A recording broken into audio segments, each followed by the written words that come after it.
First News with Keeler in the morning on WIBX and WIBX950.com. The 4th of July forecast looks really nice. It's going to be beautiful.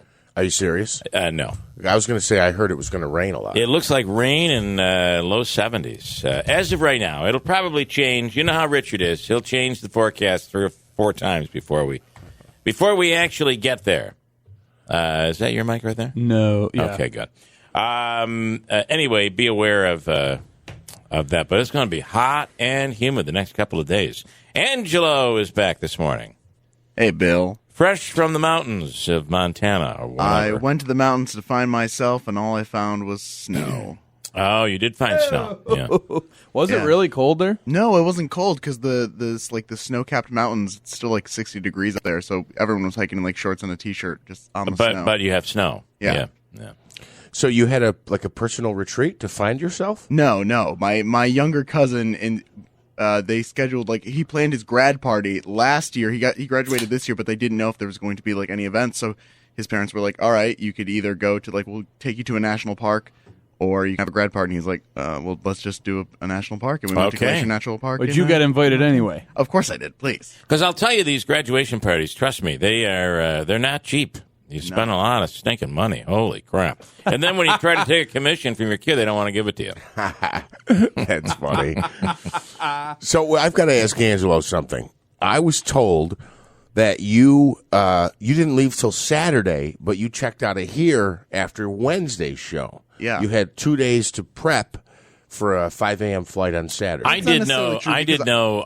You told me it was going to be Thursday and Friday. I did leave on Friday morning, actually. The flight wasn't until Saturday, but I left for Syracuse because we got up at I think 4 in the morning. So I stayed at my cousin's house in Syracuse. Well, the thing was, I didn't want to weigh you guys down. Yeah, you'd have weighed us down. It must have been.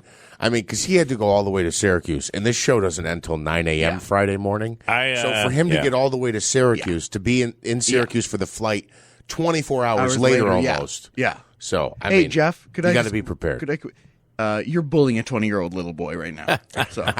That's how you feel when you've returned from a retreat? You're a 20-year-old little boy. I'm little boy. You're a responsible intern. I think you need another retreat. You must be the 20-year-old boy when you need to be. Oh, I know. Right? How convenient. Use it while you can. All right. Let's see. This morning, we'll give you a chance at a free money question. We may be looking, and Brindisi is out, right? Yeah. We spoke with him on Friday. Broke the story last week. He released, basically, it wasn't like it was broken. He released it. Right. But I think the question is, how long before someone challenges Tenney? And do we even know what this district is going to look like? We don't right now. Yeah, I would say on the question of how long before someone challenges Tenney, I'd give it 10, 15 minutes maybe. The other thing is... Yeah. We'll speak with Luke Perry about this today. Brindisi said he wasn't going to... he wasn't running for this seat again, but didn't rule out other forms of public service or running for a different office. He did say that. I guess what office would he run for? Senate? He wouldn't go back to the state, would he? It's hard for someone in our area to run for Senate, right? Because I know. It's, Plus there's 2 Democrats in the state. seat right now anyway. Right. I think he would run for the assembly again. Yeah? Or even I don't think you'd see him run for the assembly again. He said local. He would run for local, so it could be city. There's nothing more grueling than the assembly. You think Congress is grueling. The only difference is you're not in Washington, you're in Albany. And you can, I think, do more. You can have more direct impact on the I guess state you could. and us in particular. As a Democrat. Super majority in New York. Yeah. I don't know, though. You don't often see that. But then could you see him running for, mayor of Utica? Somebody brought that up. I I don't see that. Yeah, I don't see that either. I did hear that. South Utica Common Council? Probably not. Yeah. Well, yeah. I mean, yeah. Council at large, maybe. Maybe. Yeah, he doesn't live in South Utica. Yeah. Anyway, it won't. Well, whatever. I do think we'll speak with Luke Perry today on some potential challenges. And will there be a challenge from the Democratic side? There aren't many Democrats, I don't think, right now in a position where Brindisi was, where it would be either winning or losing by just a couple of hundred votes, right, or under 100 votes in this case. I don't know what name out there would be able to pull that off. Yeah, and then, which Republican is willing to challenge? If you're in Binghamton, there'll be some challenges from there, but will the 22nd or whatever district we're a part of encompass Binghamton? Will we be tied to Binghamton in this redistricted 22nd? And when do we find out? I don't know. They got to do it soon, right? I think so, yeah. I would think. Or But does it take effect? As of right now, we lose one seat. So the thought is this would be the seat that would be basically encompassed, sucked up. So there was also the argument that, look, the state lost a seat by 89 votes. And Cuomo is fighting it legally. Oh, he's still fighting it. I okay. believe so. Well, last we knew, he was challenging it legally. And you know how the legal system works, but you got to move pretty quickly on this thing. Yeah, and last we knew, he was being investigated for, sexual harassment, and all I've heard is crickets from the AG's office. I have heard that there is some sort of an investigation going on. I've heard that. We'll see. Let's see here. Last night, we discovered we were looking for a new show to watch, something different. And I've got it. There are many that people have recommended, and I realize, but you have to understand, I have to get that recommendation past my wife. So I just sit there and, what are we watching tonight? Well, we found this show that we gave a try to, and I had no idea it was a network TV series that's already been canceled. But there are 42 episodes. 10, and the name of it is Manifest. Manifest. You familiar with it? Yeah, it's something about a plane, isn't it? Yeah, it is. So apparently the plane takes off in 2013 on, let's just say, November 20th, 2013. And they end up landing about 3 hours later at their destination. But they had some massive lightning and some incredible turbulence. Yeah. It was really bad. But when they landed, it was dun dun dun 2018. Somewhere they thought they had all died, that everyone on the plane had died. Because Trump was the president? Could have been. And there's a whole story about a kid on there with terminal cancer. Oh. But now that they've made it back, I'll give away a little bit of spoiler. We've only seen the first episode. Now that they've come back, there's a new treatment that is almost completely successful, and it will save this kid's life. And oh, by the way, the researcher who came up with the treatment was also on the airplane. So, and somehow her research was sent to the other researchers who were able to come up with this treatment. That's the series. Interesting. And also they're hearing voices, and they're being challenged to go out and save people. At first, I thought you were going to say there's a new miracle treatment for hair loss, and I was going to talk about Dr. Branson for a minute here. I knew I was going to give you a chance to transition to that. But it's a cancer treatment. Have you seen it, Angelo? You look like you know the series. No. The only thing I'm familiar with is babies on planes. Every single flight I took, there were babies on the plane. So you were on airplanes. What was that experience like? It was horrible. There were all these. Why are there all these babies on a plane? I kept telling my aunt, It was babies. this is an airline, not a daycare. Stop taking your babies on flights. Ship them FedEx. Babies tend to, you can ship your kids. Yeah, that's a good way of doing it. Minimum 24 holes in a box. There are, usually when babies are on planes, they don't stop crying.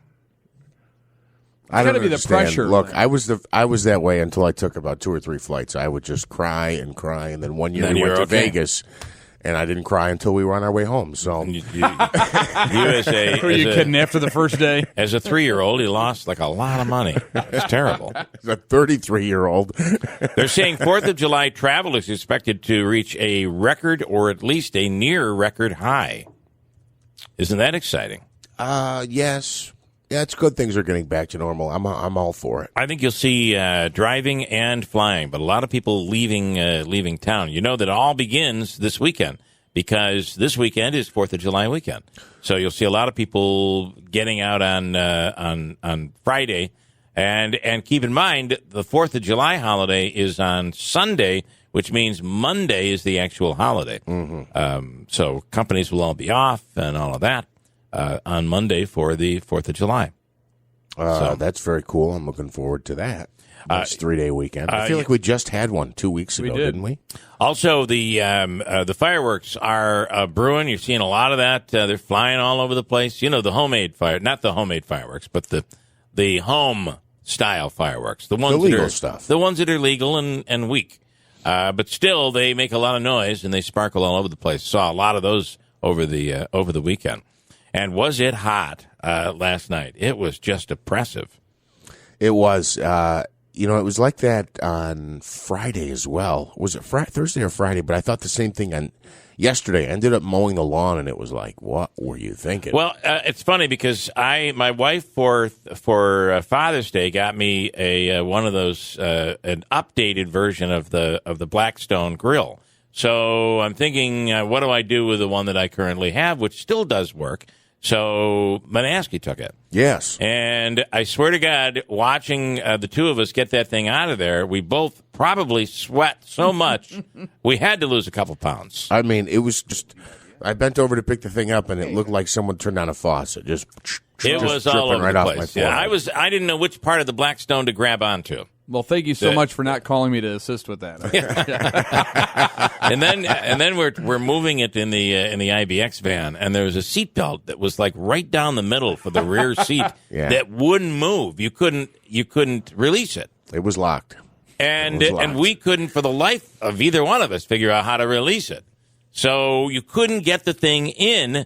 So we finally figured out a way to maneuver the legs around, and we went around the seatbelt. Bill goes, hang on, let me think about this for a minute. I'm standing there like, this isn't going to work. Because I had to have this off my property, right? so we're getting that in the van somehow. We turn it, and I couldn't believe it. He maneuvered it right past it. I couldn't believe it. I'm really good at packing things into vehicles. I've moved several times. When you lose a job often, you tend to move often, so you learn how to pack. I'm pretty good at it. Tanya J. Powers, we're talking about holiday travel. Good morning, Tanya. Hey, good morning. And the increase, it looks like people are ready to get out, and they are flying. They are flying. They are especially driving. It looks like the Great American Road Trip is back on this year, and AAA says more than 47.7 million of us will take to the roads over the Independence Day holiday, and they classify that between July 1st and July 5th. So that kind of gives you the travel volume days that they're looking at. They said that, this will probably be the second highest 4th of July travel volume on record. The first apparently was 2019. They said this is an increase of nearly 40% compared to last year, which, a lot fewer of us were on the roads last year. There are gas prices, even though they're the highest in like 7 years. They said more than 91% of the holiday travel over the 4th of July will be by car. I guess they're not surprised by that because a lot of people are not necessarily flying, and you're seeing a lot of vacations that are within the region and that sort of thing, right? You're staying a little bit closer to home, places you can go to by car. Yeah, about 3.5 million people. They plan to fly this Independence Day. Air travel is back to, or will get to this weekend, about 90% of pre-pandemic levels. So that kind of gives you an idea of the flying. But most of us are going to hit the road in the car. This is kind of this is a big number. The second only since from 2019. That's a pretty big chunk of us as far as when to travel. Yeah. The AAA has all of that, of course. It kind of depends on where you're going and where you're leaving from. They said they expect long delays for drivers. I know here in New York, as far as the worst corridors and the times to travel, they said the worst corridor is going to be I-278 East, Bronx River to Williamsburg Street. That's near the city. Thursday 3 to 5 is going to be like the worst. Overall, the daily best and worst times to travel. Thursday, if you're trying to get an early start, you're thinking, hey, I'm just going to head out of work early. That's actually everybody's idea on Thursday. 3 to 5 on Thursday afternoon is the worst time on Thursday. Yep. On Friday, 4 to 5. On Saturday morning, 11 to 1. Sunday, hey, you're good. And then Monday on the, return trip or whatever, 4 to 5 in the afternoon is going to be the worst time to travel then. And then Monday is technically the holiday, so you'll see people traveling even on Monday. So beware. Exactly. And it's funny. My son came back from Denver. I don't know. He's at the age now where all of his friends are getting married, so he's in like 3 weddings this summer. Mm-hmm. So he came home on Thursday. He was supposed to be in at like midnight. Beware if you're flying. Did you have any delays? To get to Montana, it was 21 hours from the moment we left the house. And Tanya, he had delays to the point where he did not get in until about 5 a.m. into Syracuse. Or I guess it was Albany. Yeah, and he left Thursday. Keep in mind, he's leaving on Denver time. So I think there's a shortage of employees to the point where there are delays. So I guess you should be prepared for that. Yeah, that's what AAA said. They said if you're driving, you should be prepared for delays, long delays. They said that drivers are going to probably have the worst congestion heading into the holiday weekend because it is on a weekend, and the midday trip back on Monday that a lot of people are probably going to do. They said the major metro areas in the U.S. will probably get like double the delays that they normally would have during drive time. Wow. So it's not going to be pretty in a lot of places. Are you traveling out of New York for the holiday? Nope, I'm here. I decided to just kind of like hang out here in the city and not go anywhere. And the last thing, I don't like driving in the city to start with. Get me out of the city if I'm going to have to drive, and I'm good. I'm good to go anywhere, but. I certainly don't want to be involved in that on a holiday weekend. Yeah, you get stuck in that the New York City traffic leaving town. I might as well just rent the car and park it and just stay in the car, and that's the same thing. Yeah.